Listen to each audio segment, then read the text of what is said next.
Welcome back to the deep dive, everyone, here on Tech Talk Central. I'm Sarah. And I'm Nathan. Great to be here. Yeah, glad you're tuning into the video today because we are really getting into it with premium 4K dash cams, high-stakes stuff. That's right. If you're looking for, serious evidence on the road, proof positive, the choice often boils down to a couple of key players. So today we're putting two heavy hitters head-to-head. The Vantrue N4 Pro S versus the ROVE R2 4K DUL. And our goal really is to help you figure out quickly which of these high-end 4K systems fits what you need, security, detail, just plain convenience. Yeah, and you can't even start without hitting the most obvious difference right off the bat, the structure. Exactly. The ROVE R2 4K DUA, the name says it right. It's a dual-channel system, front camera, rear camera. Yep, covers the front of your car and the back. Pretty standard, clean setup. But then the Vantrue N4 Pro S comes in swinging as this ultimate three-channel system. So that's front, inside the cabin, and the rear. Adding that inside view, well, that changes the whole game, doesn't it? It really does, especially if you're doing ride sharing or maybe you've got a work vehicle or just kids in the back.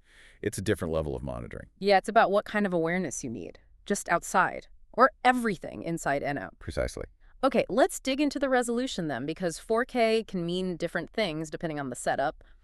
The ROVE R2 Grash 4K DUAL, how does it stack up? Front and rear. So up front, the ROV delivers true 4K. That's 3840 by 2160p at 30 frames per second. Really sharp detail, great for catching license plates, road signs, that kind of thing. Okay, solid front camera.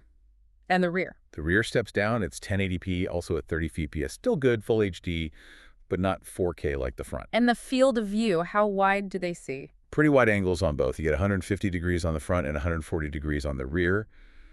That's good coverage, picks up adjacent lanes pretty well. Right, so a strong dual-channel baseline from ROV. Now, Vantrue, with its 3 cameras, how does it manage the resolution? It must be juggling quite a bit. Yeah, it's interesting how they distribute it. In that full 3-channel mode, you get the 4K up front, which is key. Then inside the cabin, it's 1080p. Okay, 1080p for the cabin seems fine. Right, more than enough for interior stuff. But the rear camera, this is where it gets interesting. It records at 2.5K. That's 1600p. 2.5K on the rear. Why is that specifically a big deal compared to, say, the ROV's 1080p rear? Well, think about where you often need the most detail after something happens. Rear-end collision. Maybe a hit and run from behind. Ah, yeah. Getting that license plate. Exactly. Vantrue claims this 2.5K is like 4 times sharper than some basic 1080p rear cams. When you're trying to zoom in on footage later, that extra resolution could genuinely be the difference between reading a plate and just seeing a blur. That makes sense. And you mentioned something about the Vantrue rear camera itself. Its build. Oh, yeah, that's another key point. The Vantrue rear cam is IP67 waterproof. IP67, so not just splash-proof, it can handle being dunked. Pretty much. It means it's built tough for potentially mounting outside the vehicle. Yeah. Think trucks, RVs, maybe on the bumper for a better angle.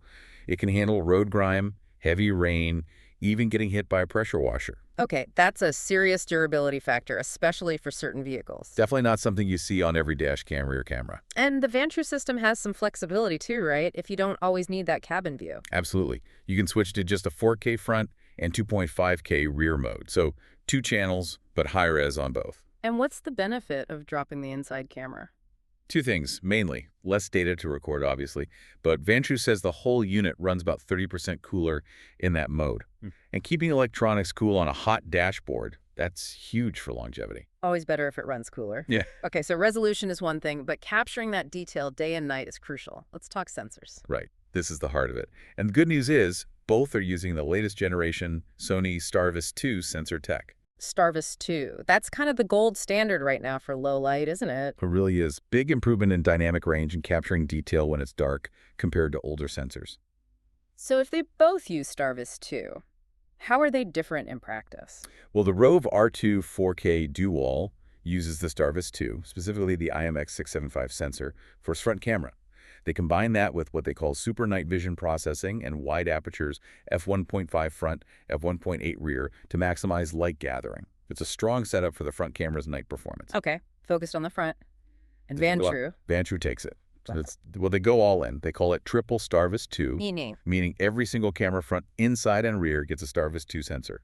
The front uses the IMX678, which is actually a slightly higher spec sensor than the ROVE's front, and even that 2.5K rear camera uses an IMX662 StarVis 2 sensor. Wow, so consistent high-quality night vision across all angles. That's the idea.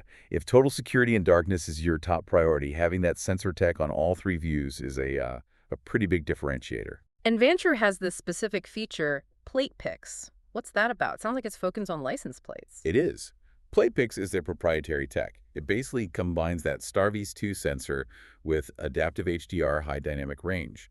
The goal is to handle extreme lighting better. Like headlight glare or harsh shadows. Exactly. Imagine bright headlights washing out a plate or a plate being hidden in deep shadow.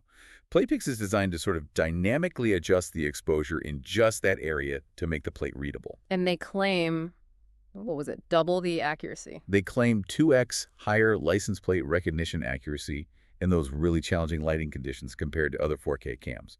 For proving fault, getting that plate number is often everything. Yeah, that's critical detail for sure. Uh-huh. Okay, moving on. Connectivity, GPS, convenience stuff. These cameras generate big files. Getting footage off needs to be easy. Totally.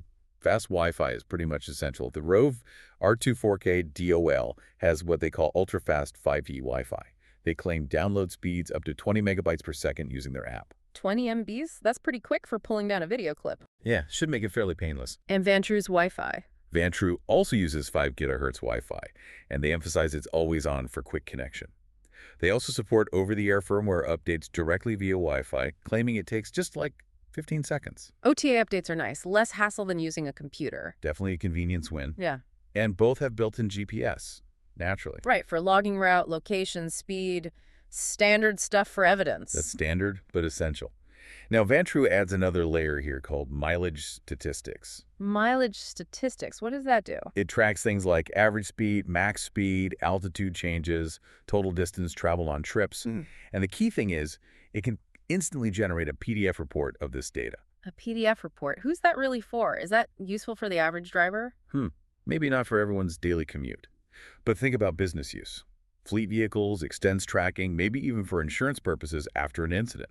Being able to quickly generate a verified mileage and travel report could be really useful. Turns the dash cam into a bit of a logistics tool, too. Okay, I see the niche there. And ROVE's approach to GPS data. ROV keeps it more focused on real-time info. It can display your live speed and a compass direction right on its screen, which is kind of neat. And then for reviewing the log's GPS data later, you use their free GPS player software on your computer. More traditional. Gotcha. And power. These things sit in hot cars. Batteries are usually a bad idea. Yep, and both manufacturers know this. They both use a supercapacitor. Right. Explain again why that's so important. Supercapacitors are built to handle extreme temperatures, both hot and cold, way better than lithium-ion batteries. A battery in a hot car can swell, degrade really fast, or just fail. Supercapacitors are much more reliable and last longer in those harsh conditions. It's basically a must-have for a quality dash cam. Non-negotiable, really. Pretty much. And Vantrue has that magnetic mount, too. Yeah, magnetic sliding bracket. Just makes it quicker to pop the main camera unit off the windshield mount if you don't want to leave it visible when parked, and then snap it back on easily. Small thing, but nice for daily use. Okay, let's shift to parking mode. Crucial feature for 247 security. Both need a hardwire kit, right? Sold separately. Correct. For continuous power when the car's off, you need that hardwire kit for either camera. So how do their parking modes differ once you've got them hardwired? What does ROVE offer? ROVE gives you a few options. You can do time-lapse, recording at 1 frame per second to save space, or standard motion detection, where it records if it sees movement, or collision detection, using the G sensor to record if the car gets bumped. And it tells you if something happened. Yeah, that's a nice touch on the ROVE. Yeah. When you start the car, it'll give you a voice alert like, an incident was detected during parking, prompting you to check the footage. Okay, pretty comprehensive. And Vantrue's parking mode. Vantrue also has motion and collision detection with adjustable sensitivity. But their standout feature here is buffered motion detection. Buffered. What does that mean? It means the camera is constantly recording a short loop, like 10 or 15 seconds, to temporary memory. When motion or an impact is detected, it saves that buffered footage along with the footage after the event. Ah, so it captures the moments before the trigger. Exactly. So instead of just seeing the impact, you might see the person walking up to your car, or the car approaching before it hits you. It gives you crucial context. That sounds way more useful for figuring out what actually happened. It really can be. It turns it from just recording the event to recording the lead-up as well, more like a proper witness. Big difference. Okay, final stretch. Let's talk about what you actually get in the box. This is often a big deciding factor for convenience. And this is probably the biggest practical difference right at purchase. RVE scores big here. How so? The ROVE R2 4K DUL comes with a free 128 GB micro SD card included. A ROVE Pro card, so it's decent quality. Wow, 128 gigs included. That's unusual. It is. It means you buy the RVE, you open the box, you can plug it in and start recording immediately. No extra trip or order needed for a memory card. It supports up to 1 TB if you want more, but you're good to go out of the box. That's huge for convenience. What else is in the RV box? They also throw in a dual USB fast car charger, some cable clips, a trim tool for hiding wires. Pretty complete starter kit. Okay, RV is focused on that instant setup. What about Vantrue? No card included, you said. Correct. The Vantrue N4 Pro S supports up to 1 TB cards too, but you have to buy it separately. That's an extra cost and step to consider right away. But they include other things instead. Yeah, Vantrue's extras are more focused on the installation of its more complex 3-channel system. You get more cable clips, 6 of them, a proper trim removal tool, and importantly, that long 20-foot cable needed for the rear waterproof camera, especially if you're routing it outside. So Vantrue gives you the tools for the potentially trickier install. ROVE gives you the instant recording capability. That's a good way to put it. All right, let's wrap this up. We've covered a lot. 2 excellent 4K systems, but definitely different philosophies. Yeah, the core choice really boils down to what you prioritize most. Is it the out-of-the-box convenience, the included storage, and the fast downloads of the ROVE R2 4K DOAL, which is a really strong 2-channel system? Or do you lean towards the Vantrue N4 Pro S for that maximum coverage? The 3 channels, the triple Starbus 2 sensors, that higher-res 2.5K rear camera, the plate pix tech for tricky lighting, maybe the mileage statistics utility, and definitely that buffered parking mode for catching the lead up to events. It's sort of immediate usability versus potentially more comprehensive forensic-level detail, even if it requires buying that memory card separately. So the final thought we want to leave you with is this. Is that third camera angle, the potentially superior evidence capture in bad conditions, and the buffered recording worth the extra step of buying a card, and maybe a slightly more involved setup with the Vantrue? Or does the simplicity, the included card, and the solid 4K front 1080p rear performance of the ROVE feel like the smarter, easier choice for your daily driving needs? Lots to think about there. Definitely. And hey, to find the latest prices and deals on either of these, be sure to check out the links we've put in the description below. Yes, absolutely check those out. And if this deep dive helped you get closer to a decision on your next 4K dash cam, please do subscribe to the Tech Talk Central channel. We do breakdowns like this all the time. Thanks for watching, everyone. We'll catch you in the next one.